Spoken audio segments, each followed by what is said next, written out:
Delegate troop tuition. Delegate, delegate, delegate, delegate. ચાલો મિત્રો, આગળનો ટોપિક આવે છે અચળ પ્રવેગી ગતિ માટે v બરાબર u પ્લસ એટી આલેખની રીતે મેળવો. આપણે જે અચળ પ્રવેગી ગતિના સમીકરણો જોયા તે પૈકીનું પહેલું સૂત્ર v બરાબર u પ્લસ એટી આલેખની રીતે મેળવવાનું છે. ઉપરાંત મિત્રો આ જ સવાલ તમને એમ ફેરવીને પૂછે કે ભાઈ અચળ પ્રવેગી ગતિ માટે વેગ અને સમય વચ્ચે સંબંધ દર્શાવતું સૂત્ર આલેખની રીતે મેળવો. બંને માત્ર પ્રશ્ન જુદા જુદા થશે, એનો જવાબ સરખો જ રહેશે. ચાલો હવે આપણે સાબિતી જોઈએ છીએ. મિત્રો સાબિતી સમજીએ પહેલાં આટલું કાળજી રાખો, ખૂબ જ અગત્યનો મોસ્ટ આઈએમપી સવાલ છે. ચાલો હવે સાબિતી માટે સૌથી પહેલાં આલેખ ઉપર નજર કરો. મિત્રો તમે જોઈ શકો છો અહીંયા આલેખમાં જે વાય અક્ષ છે એ વાય અક્ષ પર આપણને આપ્યો છે વેગ અને એક્સ અક્ષ પર સ્વતંત્ર રાશિ સમય આપેલું છે. એટલે આ જે આલેખ છે એ વેગ વિરુદ્ધ સમયનો આલેખ કહેવાય. બરાબર છે. એટલે સૌથી પહેલાં તો આપણે એક વેગ વિરુદ્ધ સમયનો આલેખ દોરી દેવાનો છે. બીજું તમે એ જોઈ શકો છો કે અહીંયા જે આપણને ઢાળ આપ્યો છે એ બી એ સુરેખ છે. એટલે સુરેખ હોવાને કારણે આ જે છે એ અચળ પ્રવેગી ગતિ કહેવાય. આપણે વેગ વિરુદ્ધ સમયના આલેખમાં પ્રકારમાં જોયું હતું કે જ્યારે સુરેખ ઢાળ હોય એ અચળ પ્રવેગી ગતિનો ઢાળ ગણાય છે. એટલે સૌથી પહેલાં તો શું કરવાનું, તો કે સૌથી પહેલાં આપણે એક આલેખ દોરી દેવાનો છે. એક્સ અક્ષ ઉપર સમય, વાય અક્ષ ઉપર વેગ, એક સુરેખ ઢાળ અચળ પ્રવેગી ગતિ દર્શાવતો ઢાળ આલેખ દર્શાવી દેવાનો છે. બરાબર. હવે જે આપણે બોલ્યા એ ક્રમશઃ લખતા જઈએ. તો આપણે શું કરીશું, પહેલો મુદ્દો લખો તો કે ભાઈ સૌપ્રથમ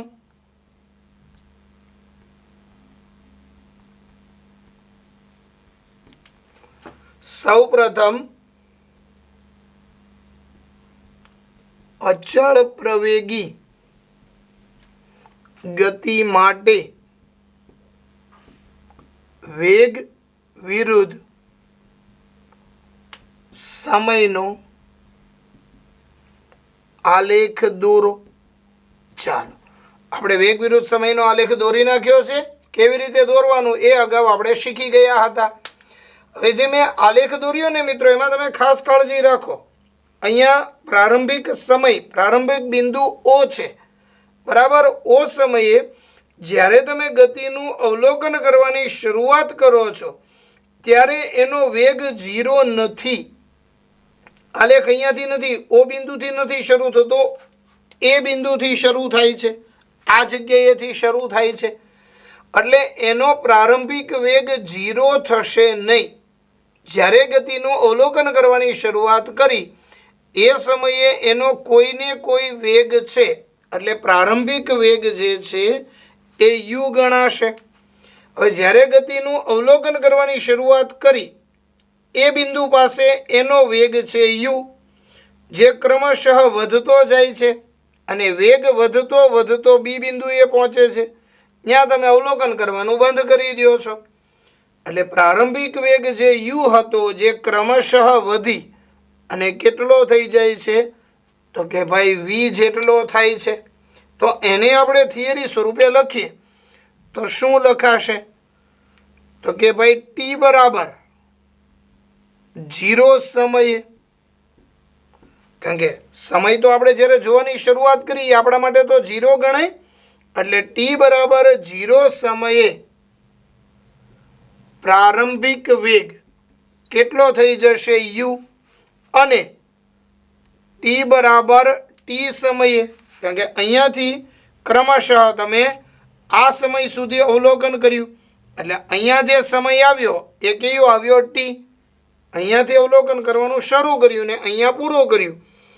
એટલે 0 સમય હતો ત્યારે પ્રારંભિક વેગ યુ, પણ ટી સમય આવ્યો ત્યારે અંતિમ વેગ ટી બરાબર ટી સમયે અંતિમ વેગ બરાબર થઈ જશે વી.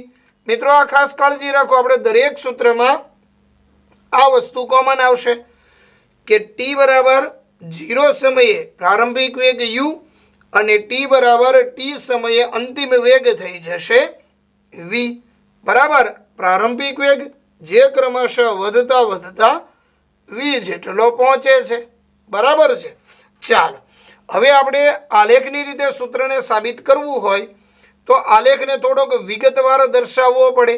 એના માટે આપણે શું કરવાનું કે જે આ બી બિંદુ છે એ બી બિંદુમાંથી ક્રમશઃ એક્સ અક્ષ અને વાય અક્ષને સમાંતર રેખાઓ દોરી દઈએ. ચાલો, સૌથી પહેલા બી માંથી એક્સ ને સમાંતર દોરો. તો આવી રીતે કોઈ સુરેખ રેખાખંડ મળે મને. અને એવી જ રીતે જો વાય અક્ષને સમાંતર દોરું તો કંઈક આવો રેખાખંડ મળે. અને આ જે એ બિંદુ છે એમાંથી પણ એક સમાંતર રેખાખંડ દોરી દઈએ. હવે નામ નિર્દેશન કરવાનું. મિત્રો, નામ નિર્દેશન કરો ત્યારે ખાસ કાળજી એ રાખો કે જે ટેક્સ્ટ બુકમાં આપ્યું છે ને એ જ નામ નિર્દેશન કરો, એટલે તમને સમજવું પણ સહેલું પડે ને વાંચવું પણ સહેલું પડે. ચાલો, એ બી, પછી પાઠ્યપુસ્તકમાં અહીંયા નામ આપ્યું છે સી, અહીંયા નામ આપ્યું છે ડી અને અહીંયા નામ આપ્યું છે ઈ. તો આ જ પ્રમાણે નામ નિર્દેશન કરો. હવે કાળજી શું રાખવાની કે બી બિંદુ પાસેનો અંતિમ વેગ વી, તો ઈ બિંદુ પાસે પણ અંતિમ વેગ કેટલો થશે વી. આ યાદ રહેશે. હવે આપણે આલેખ જોઈએ ને આલેખ પરથી દરેક રેખાખંડનું મૂલ્ય ધરીએ. ચાલો, એટલે આપણે થિયરી કંઈક આવું લખીશું, પછી આપણે એનું લખાણ લખીએ કે ભાઈ આલેખ પરથી. હવે આલેખ જોતા જાવ અને લખતા જઈએ. આલેખમાં તમે જુઓ, આ ભાગનું મૂલ્ય જુઓ એ ઓ અને આનું મૂલ્ય જુઓ ડીસી. આ બંને તમને સરખા હોય એવું લાગે છે? બરાબર, આ બંનેનું માપ કેવું છે? સમાન છે. તો તમે એમ લખી શકો કે એ ઓ બરાબર ડીસી. હવે એનું મૂલ્ય કોના જેટલું થાય તો જુઓ તો યુ જેટલું થાય, કારણ કે અહીંયા છે યુ અને અહીંયા છે 0, તો યુ માઇનસ 0. એટલે આ જે માપ છે એ મને યુ જેટલું મળે. બરાબર, એ ઓ અને ડીસી એનું મૂલ્ય મળ્યું યુ. એ જ પ્રમાણે ઈ ઓ જુઓ, આ અહીંયાથી લઈને અહીંયા સુધી ઈ ઓ અને બીસી આ બંને સરખા છે, ઈ ઓ અને બીસી. હવે એનું મૂલ્ય મને કેટલું મળે તો કે વી અને છેલ્લું છે 0, તો વી માઇનસ 0 એટલે શું મળ્યું? વી મળ્યું. અને એ જ પ્રમાણે તમે જુઓ એડી અને ઓસી આ બંને સમાન છે, એડી અને ઓસી. તમે કહો કે સર આ કેમ લખો છો? તો કે ભાઈ આની મારે આગળ જરૂર પડવાની છે એટલે હું લખું છું. એડી બરાબર ઓસી આ બંનેનું મૂલ્ય શું થાય તો કે ટી માઇનસ 0 એટલે કે ટી.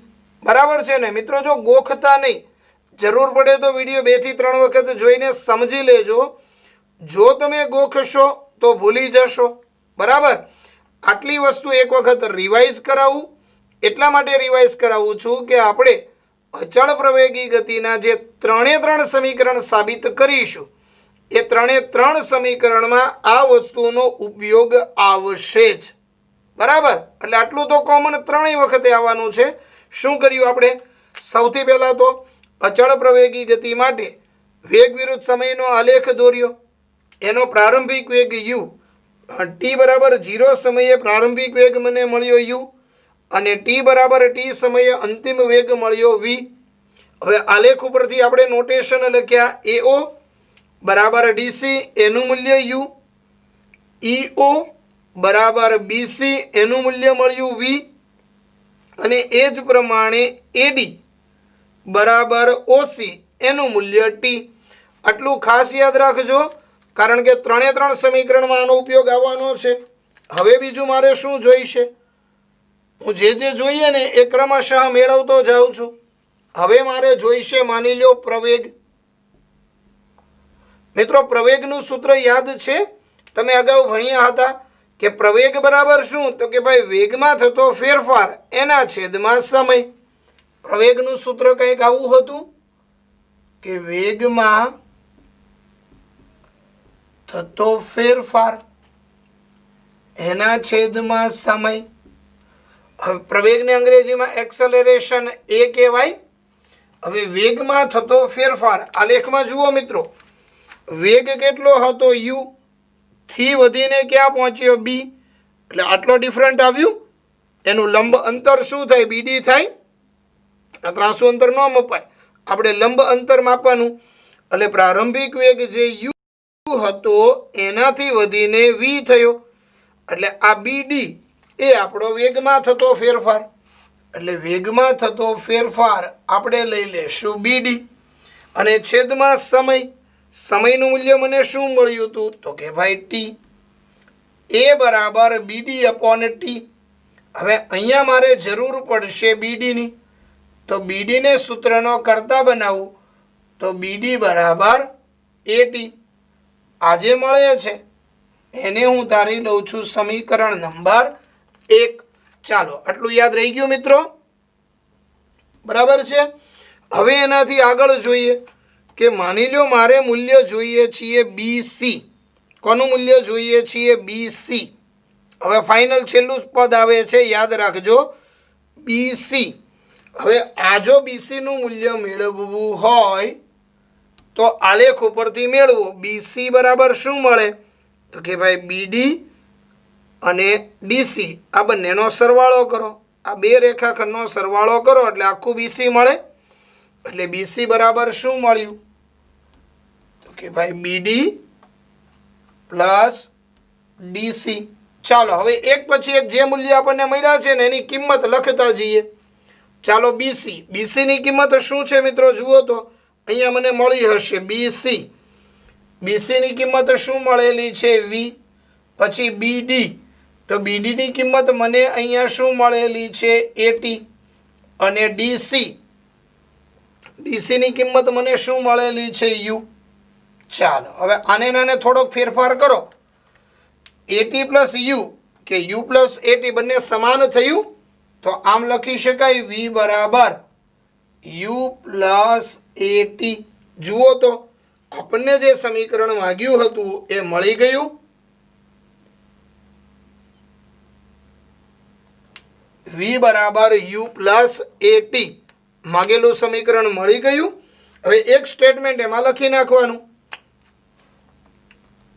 અથવા તો આને એમ લખી નાખીએ સમીકરણ 2. અહીં મળેલ સમીકરણ 2 કોનો કોનો સંબંધ દર્શાવે છે? તો કે ભાઈ વેગ અને સમય. વેગ અને સમય વચ્ચેનું સંબંધ દર્શાવતું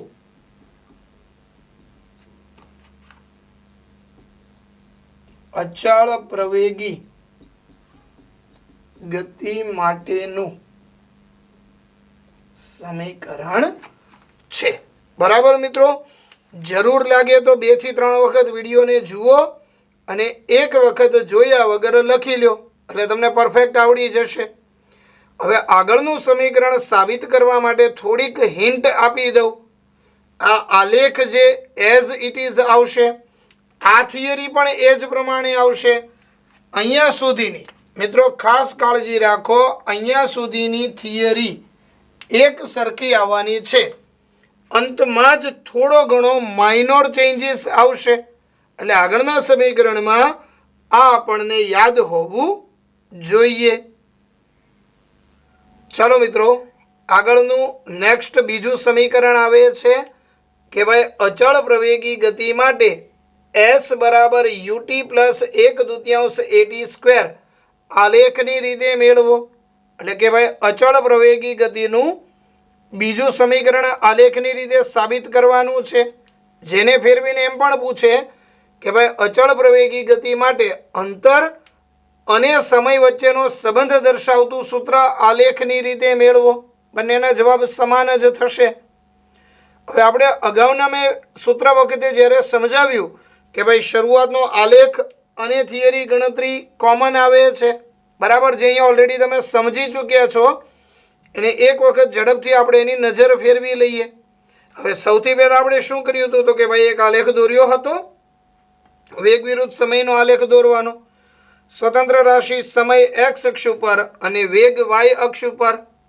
પ્રારંભિક વેગ આપણે જોયું હતું એ બિંદુ પાસે યુ. આપણને ખ્યાલ છે કે ભાઈ ગતિની શરૂઆત એ બિંદુથી થઈ હતી, એટલે આપણે શું લખ્યું હતું કે ટી બરાબર 0 સમયે પ્રારંભિક વેગ થઈ જશે યુ અને ટી બરાબર ટી સમયે અંતિમ વેગ આપણો થઈ જશે વી. યાદ છે ને આ વસ્તુ તો આપણે જોઈ હતું. પછી આપણે શું કર્યું હતું તો કે ભાઈ બી બિંદુ પાસેથી એક્સ અક્ષ અને વાય અક્ષને સમાંતર રેખાખંડો દોર્યા. અહીંયા દોરીએ તો થઈ જશે આ રેખાખંડ, બીજો અહીંયા દોર્યો ને ત્રીજો અહીંયા દોર્યો. હવે આપણે એવું લખ્યું હતું કે આલેખ પરથી શું લખ્યું હતું, એ ઓ બરાબર ડીસી બરાબર યુ, એ જ પ્રમાણે ઈ ઓ બરાબર બીસી બરાબર વી અને એડી બરાબર ઓસી, એનું મને મૂલ્ય મળ્યું હતું ટી. ત્યારબાદ આપણે શું કર્યું હતું તો કે ભાઈ પ્રવેગ બરાબર તો કે ભાઈ વેગમાં થતો ફેરફારના છેદમાં સમય. હવે પ્રવેગ એટલે એ, વેગમાં થતો ફેરફાર, વેગ જે છે તે એ થી લઈ અને બી સુધી થયું હતું, એટલે આજે ફેરફાર થયો એનું મૂલ્ય મને મળે બીડી પરથી. એટલે વેગમાં થતો ફેરફાર બીડી છેદમાં સમય ટી. બીડીને સૂત્રનો કરતા બનાવો તો બીડી બરાબર એટી. આટલી વસ્તુ તો અગાઉના સમીકરણનું જ કોમન આવ્યું. હવે આગળ જોઈએ. સવાલમાં તમે જુઓ અંતર અને સમય વચ્ચેનો સંબંધ જોઈએ છીએ, તો આપણે અહીંયા મેળવવાનું છે અંતર. હવે મિત્રો તમને યાદ હશે કે વેગ વિરુદ્ધ સમયના આલેખમાં જે અંતર મળે એ અંતર કેના દ્વારા મળે તો આ જે આલેખ છે એ આલેખ દ્વારા ઘેરાયેલું ક્ષેત્રફળ તમે જોઈ શકો છો. આ ક્ષેત્રફળ છે, આલેખ દ્વારા ઘેરાયેલું જે ક્ષેત્રફળ છે એ ક્ષેત્રફળનું મૂલ્ય જો આપણે શોધી કાઢીએ તો આપણને પદાર્થે કાપેલું અંતર મળી જાય, બરાબર ને. અહીંયા જે મેં લાઈન દોરી એ ભાગનું ક્ષેત્રફળ મેળવો એટલે તરત જ આપણને અંતર મળી જાય. હવે અંતરનું લખું તો હું શું લખી શકું તો કે અંતર બરાબર આલેખના ઢાળ દ્વારા ઘેરાયેલું ક્ષેત્રફળ. ચાલો અંતરને આપણે એસ કહેવાય. હવે આ ક્ષેત્રફળ મેળવવું હોય એ ઓ સી બી, આ ક્ષેત્રફળ મારે મેળવવું છે તો એમાં બે આકૃતિનું કોમ્બિનેશન છે. પહેલું જે છે એ આ ત્રિકોણ છે એ ડી બી. તમે જુઓ પહેલું ત્રિકોણ છે એ ડી બી અને બીજું છે લંબચોરસ એ ઓ સી ડી.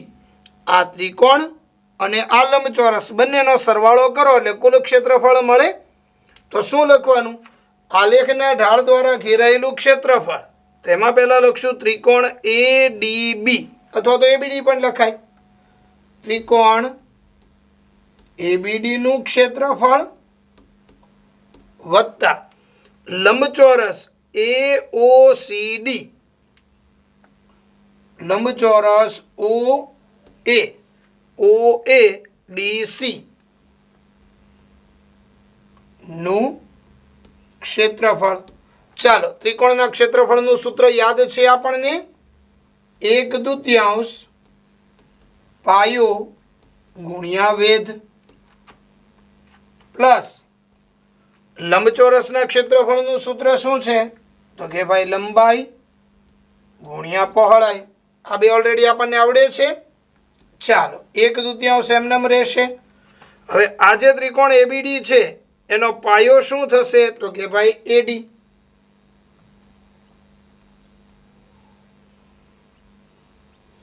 એનો જે વેધ છે તે શું થશે બીડી. પ્લસ લંબચોરસની લંબાઈ તમે જુઓ થશે એડી ગુણ્યા એની પહોળાઈ શું થઈ જશે તો કે ભાઈ ડીસી. બરાબર ને? એ તો આપણને સામાન્ય ગણિત છે, સામાન્ય નોલેજ આવડે. ચાલો હવે આ 1/2 એમના એમ રહેવા દો. આ એડી એનું મૂલ્ય જુઓ, અહીંયાથી મને મળી રહેશે એડીનું મૂલ્ય શું થાય તો કે ભાઈ ટી. પછી બીડી એટલે કે આ, ચાલો આ બીડીનું મૂલ્ય તમને અહીંયા ના મળે, પણ બીડીનું મૂલ્ય અહીંયા આપણે શોધી રાખ્યું છે. શું શોધી રાખ્યું છે તો કે ભાઈ એટી. આગળના સમીકરણ વખતે શોધી રાખ્યું હતું. પ્લસ એડીનું મૂલ્ય જુઓ એડી, તો એનું મૂલ્ય શું થઈ જશે ટી ગુણ્યા ડીસી એટલે કે આ. તો આ ડીસીનું મૂલ્ય મને શું મળ્યું હતું તો કે યુ. ચાલો આનું સાદું રૂપ આપો 1/2 ટી ગુણ્યા એટી. ટી 2 વખત આવ્યો એટલે એટી સ્ક્વેર પ્લસ અહીંયા યુટી લખાય. ચાલો હવે આને ખાલી બરાબર લખી નાખો. હવે આ યુટી આગળ લખી શકાય પ્લસ 1/2 એટી સ્ક્વેર. ચાલો એસ બરાબર મને શું મળ્યું તો કે યુટી પ્લસ 1/2 એટી સ્ક્વેર. જુઓ તો સવાલમાં મળી ગયું. એસ બરાબર યુટી 1/2 એટી સ્ક્વેર. હવે ખાલી તમારે એક વિધાન ઉમેરી દેવાનું. જગ્યાના ભાવે હું લખતો નથી, તમારે લખી નાખવાનું કે અહીં દર્શાવેલ સમીકરણ નંબર 2 એ અંતર અને સમય માટેનું અચળ પ્રવેગી ગતિનું સમીકરણ દર્શાવે છે. બરાબર?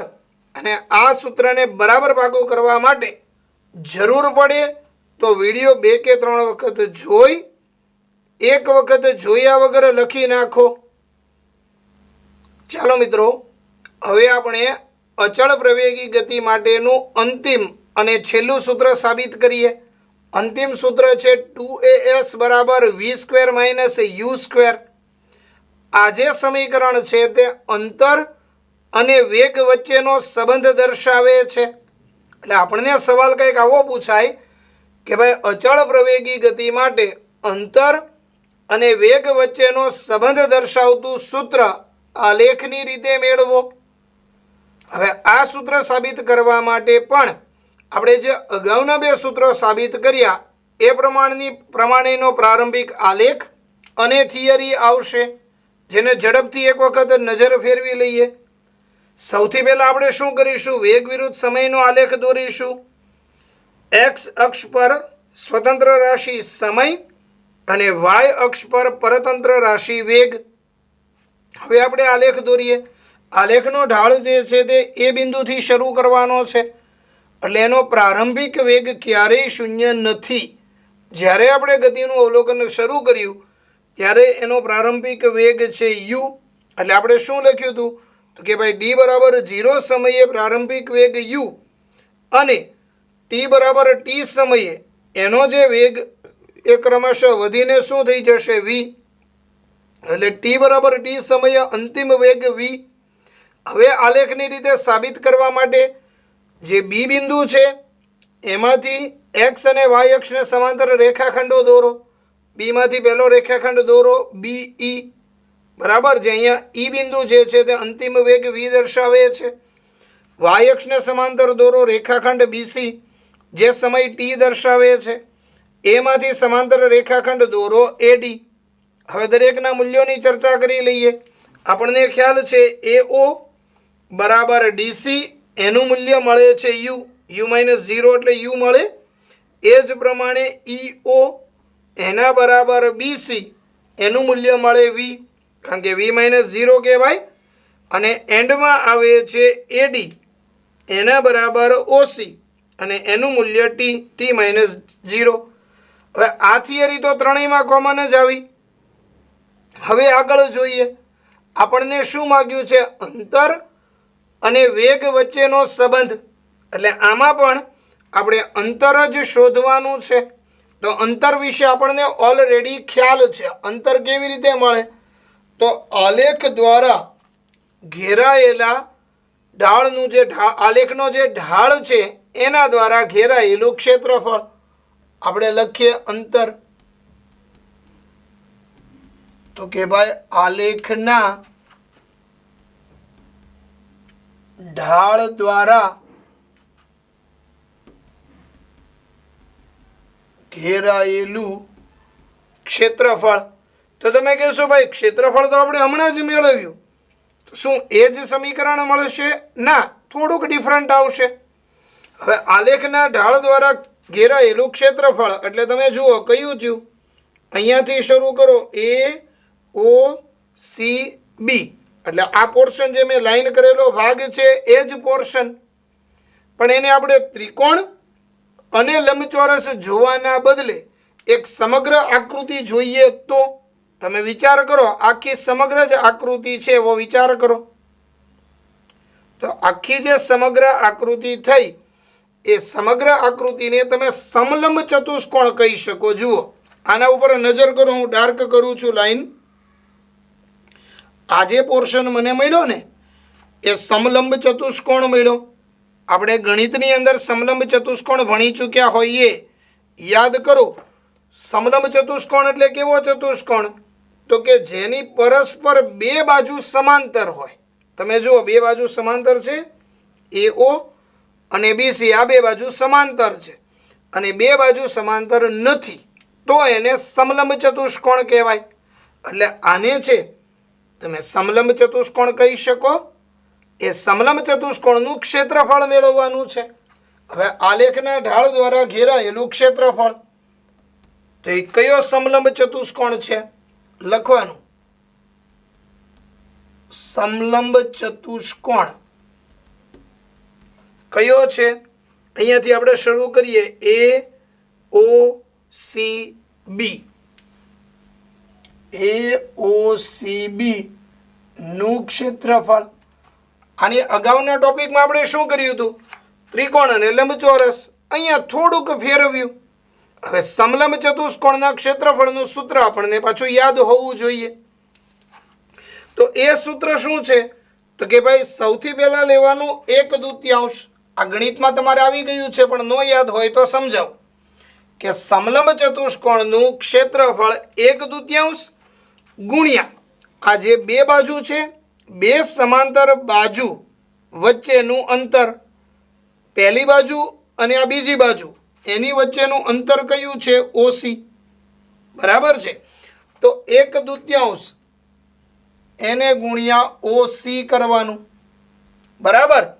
સમલંબ ચતુષ્કોણનું ક્ષેત્રફળ બે સમાંતર બાજુ વચ્ચેનું જે અંતર 1/2 ગુણ્યા એ અંતર લેવાનું, અને ત્યારબાદ આ બંને સમાંતર બાજુ છે એનો સરવાળો લેવાનો. ચાલો, સમાંતર બાજુ પહેલી છે BC અને પછી છે AO.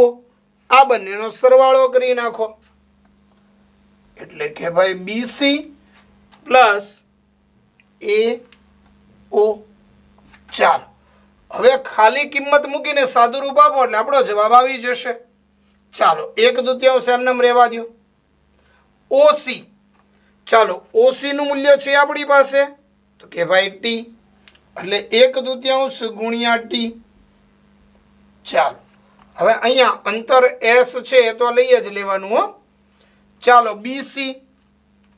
BC નું મૂલ્ય આપણી પાસે ઓલરેડી છે V પ્લસ AO. AO નું મૂલ્ય શું છે જુઓ તો કે ભાઈ U. ચાલો, હવે આ 1/2 T એમનેમ રાખો અને અહીંયા જે મને મળે છે V પ્લસ U. હવે મિત્રો થોડુંક અગાઉ આપણે બેકગ્રાઉન્ડમાં જવું પડશે. આપણે સૌથી પહેલું સમીકરણ જે સાબિત કર્યું અચળ પ્રવેગી ગતિ માટેનું પહેલું સમીકરણ આપણે મેળવ્યું V બરાબર U પ્લસ AT. અહીંયા મારે ટીની કિંમત શોધીને અહીંયા લખવાની છે એટલે મને આગળ મળશે. ચાલો, આ ટીની કિંમત મેળવવી હોય તો યુને પહેલાં આ બાજુ લાવો એટલે v માઇનસ યુ બરાબર એટી. ટીને સૂત્રનો કરતા બનાવો તો ટી બરાબર v માઇનસ યુ છેદમાં એ. ચાલો ટીની કિંમત મળી. અહીંયા જે ટીની કિંમત મળી એને અહીંયા લખી નાખો એટલે s બરાબર 1/2. ચાલો ટીના સ્થાને મારે શું લખી શકાય તો કે v માઇનસ યુ એના છેદમાં એ. અને આખાના ગુણાકારમાં v પ્લસ યુ તો છે જ તે. ચાલો હવે આનું સાદું રૂપ આપો. v minus u v plus you અંશ અંશનો ગુણાકાર કરો. v minus u v plus you છેદમાં 2 ગુણ્યા a એટલે 2a. એક તો ગુણો કે ના ગુણો ચાલે. અહીંયા શું મળ્યું s. આ 2a ને બરાબરની આ બાજુ લઈ આવો તો 2as બરાબર. હવે તમે જુઓ v minus u v plus you પૂર્ણ વર્ગના તફાવતના અવયવ પડ્યા. ગણિતમાં તમે પૂર્ણ વર્ગનો તફાવત શીખી ગયા છો. કંઈક આવું સૂત્ર આવ્યું હતું યાદ કરો. a સ્ક્વેર ઓછા b સ્ક્વેર બરાબર a minus b a plus b. આવું ગણિતમાં સૂત્ર આવ્યું છે. પૂર્ણ વર્ગનું તફાવત તો a minus b a plus b એને a square minus b square લખાય. તો અહીંયા જુઓ v minus u v plus u તો એને શું લખી શકાય v સ્ક્વેર ઓછા યુ સ્ક્વેર. તો જુઓ મને ફાઇનલ સમીકરણ મળી ગયું કે 2as બરાબર v square minus u square બરાબર. આટલું કર્યા પછી એક અંતિમ સ્ટેટમેન્ટ લખી નાખવાનું કે અહીં મળેલ સમીકરણ એટલે કે આ અહીં મળેલ સમીકરણ એ અંતર અને વેગ વચ્ચે સંબંધ દર્શાવતું અચળ પ્રવેગી ગતિનું સમીકરણ છે. બરાબર મિત્રો. અહીંયા આપણે અચળ પ્રવેગી ગતિ માટેના 3 સમીકરણો ક્રમશઃ જોયા. આ સમીકરણમાં નોંધવા જેવી બાબત શું આવી કે ભાઈ આલેખ અને પ્રારંભિક થિયરી ત્રણેયમાં સમાન આવે. માત્ર થોડી ગણતરીનો ફરક છે. મિત્રો આ 3 સવાલ ખૂબ જ મોસ્ટ આઈએમપી સવાલ છે. શક્ય હોય તો 2 થી 3 વખત વિડીયો જોઈ અને એક વખત જોયા વગર લખી અને ભાગો કરી નાખો.